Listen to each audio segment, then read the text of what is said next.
I'm the producer of Lexx, and I'm also one of the writers, and Jeff and Lexx are co-writers. And this is additional material required by contract to go on the end of the show. So here we are. We're back. We weren't planning to be on the end of this show, but we didn't have enough really good material, so you had to use a little bit of us. And we're not really getting paid for this either. No. That's the bad part. Everyone to understand, we're not getting a red dime for what you're watching right now. We're just happy to do it because we care for you people in a special way. Okay, first of all, thank you for watching the show. Thank you so much for watching the show. If we could come over there and give you all back rubs, we do it in a heartbeat. But since we haven't been paid, you know, we can't do that for you. But if you want to come over here to Halifax, Nova Scotia, where we are right now, we'll take you out for a Halifax. drink. The whole country. www.lexcom. We are digressing here. I'm supposed to talk about how the CG works. Normally it's CGI, computer-generated imagery, but we just call it CG for short, or computer generation. And what basically happens is that we want to build sets inside the computer, because we can build bigger sets for less. And it's not even so much less. We can build bigger sets than for basically any amount of money. And so we tend to try and do things on a large scale, build planets or giant, mile-wide rooms, or, kind of vast spaces. And as a matter of fact, I will say that we are a bit inspired by the Moebius comics, because if you know the Moebius comics, they tend to be really tight stuff and these large vistas. And that's what we can do in the show. We can go tight, which means we usually build the set in the background, or we do a big vista shot. Okay, the director, Reiner Matsukanen. No, he did direct number two. No, he didn't direct number It's Ron Oliver. Ron Oliver. How could I confuse them? Because you're the producer. No, because we're doing all these things at the same time. You're a creative guy who's bubbling with ideas. You can't, be expected to keep these things remember straight details as to like who's where you directing your own live movies. And like what it's a day reach. it is. But Ron Oliver, what a great guy. Terrific guy. Nice bald head. He's a bald guy. Hey, you saw him in the show. He was the guy in the container at the very beginning. He was Carcoon. Carcoon Vachette. That was really Ron Oliver. Movie making is movie making. It's the same thing, except instead of having little model shots or paintings or whatever of outer space, we now have these computer-generated images. And it basically means we shoot, John Smith against a backdrop, and then later on they throw in the images that they want to put behind John Smith. Roll sound, please. Sound speed. 3 shot, take 4. Mark. Lots of energy. And action. Dexter 9, the secret planet of the milk-fed boys. Cut. Oh, it's so weird. Another thing that I wanted to let you in on is sometimes what we did is we create the sets primarily in CG, and sometimes foreground, but very often all the big backgrounds tend to be CG.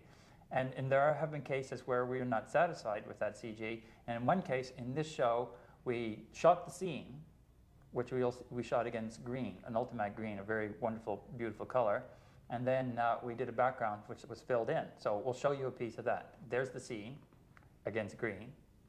Is it possible? You look Brune and Jean. Could you be the fulfillment of the prophecy? And then you'll see the same scene with the background in. Here it is. Brune and Jean. Could you be the fulfillment of the prophecy? Okay, now you saw it with the background in. There's a little bit of that. But that's not the background you saw in this show, because that background looks kind of cheesy. We had a problem because we did it like that because we had run out of money. But we realized it just didn't work, so we spent a whole lot more money and we redid the scene. So I'll show you a little bit, even though you already saw it in the picture, and here's what we did instead. Is it possible? You look Brune and Jean. Could you be the fulfillment of the prophecy? And there's the scene, and that looks better. We're creating a whole new, world here. The show is a fantasy, futuristic, sci-fi fantasy, and none of it takes place on the Earth. It all is on unknown planets in different universes. So we have an opportunity to create kind of a look for each of these places. The whole, from the very concept of the spaceships, the main spaceship, the Lexx, being a giant dragonfly, a massive 10-kilometer long creature that's been bioengineered from its sort of organic beginnings as some, in some prehistoric time to being still an insect, but at the same time, man has intruded upon it and engineered the insect with surgical implants like the bridge and the certain, chambers and galleries that are inside the creature. So there's like human engineering, large stainless steel or aluminum structures that are tied into the organic part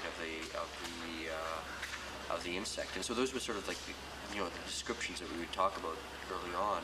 And we kicked around some ideas about both tensile structures. We mentioned Free Otto's work as a German or Austrian who did a lot of tensile type structures. And I said basically what I was thinking about for the bridge was something that was sort of hung within this large cavity that would be part of the head of the Lexx, part of the insect head.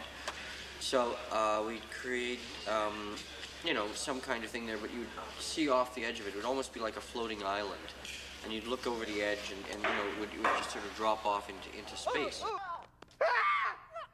Help me! Don't let go! He went away and he came back with some wonderful little models that he had made out of wire and stretched spandex that he dipped in epoxy or something like that, and it turned into like these little crystal-like insect shells. The model for this was put together by Nigel Scott, who's a local designer, and it gives you kind of a sense of the whole centerpiece. It doesn't give you any sense of what kind of goes around it, which is elements that are still being worked on. But the idea being is that we've got a number of different designers that have participated on this, and we, Paul and I work with them, giving them a rough idea of where we thought the look should go, and then let them take input some ideas and play back and forth. Here we definitely went, an organic structure, but there are man-made elements that using a lot of tensile materials and things like that to try to give it a. You look, the other set that ties into this that also exists within the Lexx is the P chamber.